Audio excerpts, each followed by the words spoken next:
Class 11th ये second chapter है पत्रकारिता के विविध आयाम, जिसके ये प्रश्न उत्तर हम यहाँ देखते हैं। फर्स्ट प्रश्न है कि किसी भी दैनिक अखबार में राजनीतिक खबरें अधिक स्थान क्यों घेरती हैं, और इस पर एक संक्षिप्त टिप्पणी लिखनी है। आंसर है इसका कि जनसंचार के जो विभिन्न माध्यमों के प्रचार प्रसार के कारण लोगों में जो राजनीति के जो प्रति एक रुझान बढ़ा है, राजनीति के प्रति वे जिज्ञासु हुई हैं, उनके अंदर एक जानने की इच्छा होती है सरकार के बारे में, सरकार के कामकाज के बारे में, उनके तौर तरीकों तथा राजनीति में क्या हलचल हो रही है। तो ये सब आम लोगों के जीवन में इर्द गिर्द ही घूमता है। आगे यहाँ देखते हैं कि वे उसको सरकार के बारे में जानना चाहते हैं। समाचार पत्र लोगों की इस रुचि को ध्यान में रखता है और खबरों को प्रमुखता से छापता भी है। ऐसे में राजनीतिक खबरों का दैनिक अखबारों में स्थान घेरना स्वाभाविक है और ज़्यादा से ज़्यादा राजनीतिक खबरें छपती हैं। सेकंड क्वेश्चन है, किन्हीं 3 हिंदी समाचार पत्रों को मतलब एक ही तारीख के लेने हैं और उनको ध्यान से पढ़ कर के बताना है कि एक आम आदमी की ज़िंदगी में अत्यंत महत्वपूर्ण जो स्थान रखने वाली खबरें हैं वो समाचार पत्रों में कहाँ और कितना स्थान घेरती हैं। कि जैसे वो फर्स्ट पेज पर है, सेकंड पर है, या चौथे पर है, पाँचवें पर है, लेकिन जो कौन सा पेज है, चौथा है, पाँचवा है, आप उन तीनों जो न्यूज़पेपर लोगे और उसमें आप ये अनुभव करोगे, पढ़ोगे कि उसमें जो आम आदमी की ज़िंदगी में जो अत्यंत महत्वपूर्ण स्थान रखने वाली समाचार पत्रों में वो जो उन खबरों को स्थान किस पेज पर दिया गया है। तो आप अपने हिसाब से ले सकते हैं, चाहे वो आप अब जैसे इसमें हमने दे दिया कि 8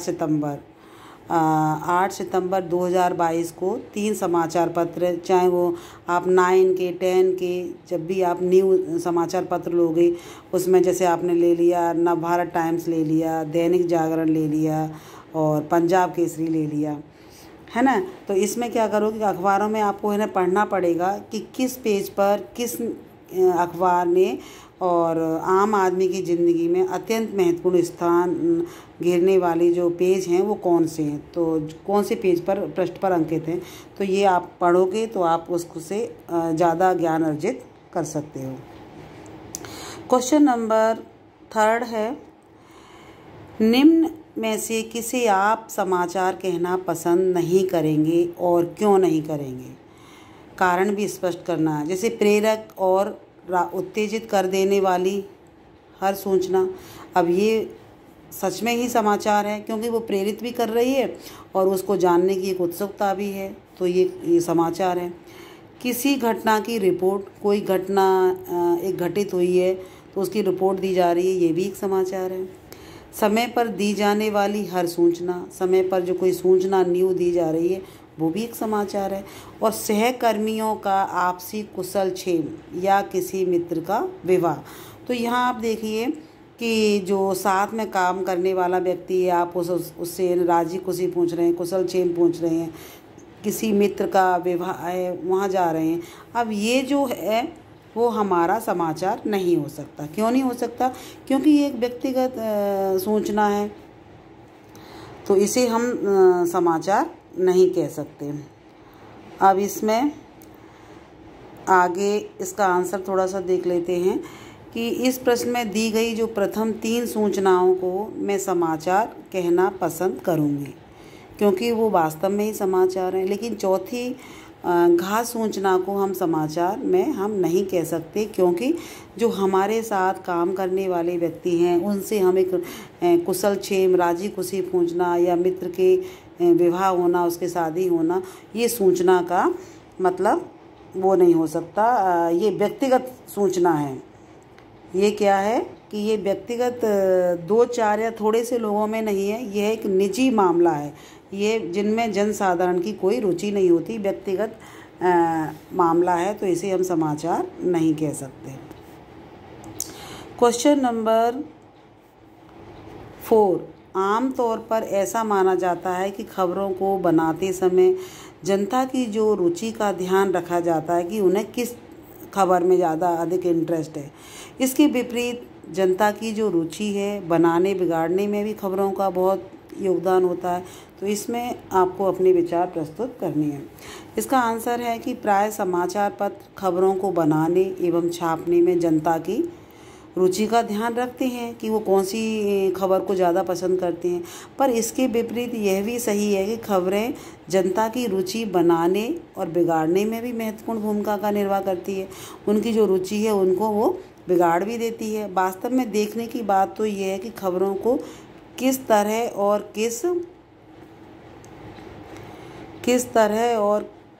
किस रूप में प्रस्तुत किया जाता है। आज खेल और फिल्मी खबरों को इतना महत्व दिया जाने लगा है कि जो युवा वर्ग आम लोगों के जीवन से जुड़ी खबरों की वो उपेक्षा भी करने लगा है। वो ज़्यादा से ज़्यादा इंटरेस्ट किस में ले रहा है, क्योंकि खबरें ही इतनी हो रही हैं खेल जगत से और फिल्मी खबरों को इतना महत्व दिया जाने लगा है।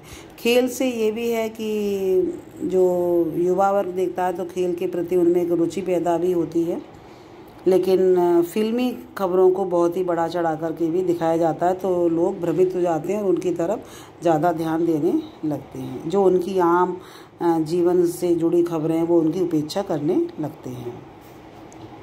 क्वेश्चन नंबर 5 है, निम्न पंक्तियों की व्याख्या आपको करनी है। तो पहली वाली हमारी जो व्याख्या है फर्स्ट का, इस दौर में समाचार मीडिया बाजार को हड़पने के लिए अधिकाधिक लोगों का मनोरंजन तो कर रहा है, मनोरंजन तो कर ही रहा है, लेकिन जनता के मूल सरोकार को वो दरकिनार भी करता जा रहा है। जो मेन पॉइंट है उसे छोड़ता जा रहा है। तो इसका आंसर हम देख लेते हैं। इसमें जनता के मूल सरोकार को दरकिनार करता जा रहा है और अंतिम पंक्ति से यही स्पष्ट है कि मीडिया की जो कार्य प्रणाली पर असंतोष प्रकट किया, असंतोष ये थोड़ा गलत लग रहा है, यहाँ पर थोड़ा सा इसे ध्यान देना, ये गलत वर्ड है, प्रकट किया गया है। वर्तमान में असंतोष, वर्तमान में मीडिया लाभ कमाने और बाजार को हड़पने के लिए अधिक चिंतित दिखाई दे रहा है। वह अमीर वर्ग और अधिक क्रय शक्ति वालों की खबरों को प्रमुखता से छापता है तथा सामान्य लोगों के हितों को बढ़ावा देने वाली और जनसाधारण के जनजीवन की खबरों की उपेक्षा भी कर रहा है। तो इस वर्ग के लोगों के हितों की परवाह वह नहीं कर पा रहा है, जो कि उन्हें करने की आवश्यकता है।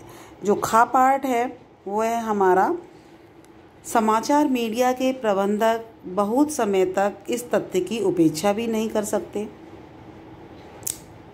जो उपेक्षा की जा रही है वो उपेक्षा भी नहीं कर सकते कि जो उनकी साख और जो प्रभाव है समाचार मीडिया की सबसे बड़ी ताकत होती है। जब उनकी जो साख है वो जो इमेज ही खराब हो जाएगी तो लोग उन पर विश्वास नहीं करेंगे और ना उनके समाचार को इतना, और लोगों के बीच बनी जो उसकी इमेज है, साख है, उसकी ताकत है, उस ताकत को बना के रखना है।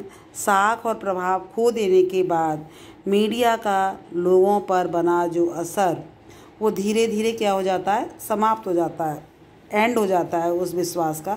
ऐसे में मीडिया प्रबंधकों को मीडिया की जो साख है, उसकी इमेज है और उसका जो प्रभाव है उसकी उपेक्षा नहीं करनी चाहिए। इसमें चाहे वो हम समाचार प्रबंधकों की ले सकते हैं या मीडिया की उन्होंने किस तरह अपनी साख को बनाया है। तो हर व्यक्ति एक पर्सनल एक व्यक्ति भी है तो उसकी भी अपनी एक इमेज होती है, एक साख होती है। जब उसकी किसी के सामने साख या इमेज गिर जाती है तो वो उठ नहीं पाता है। तो इसलिए सबसे पहले हमें अपने साख को बनाए रखना है। यहाँ आपने 1 to जो क्वेश्चन आंसर थे 1 to 5 इनको आपने देखा और ये जो लास्ट क्वेश्चन था ये खा वाला 5 का आपको इजीली समझ में आ गए होंगे। कुछ इसके जो विभिन्न आयाम हैं उनके बारे में भी थोड़ा सा आगे बताएंगे। धन्यवाद।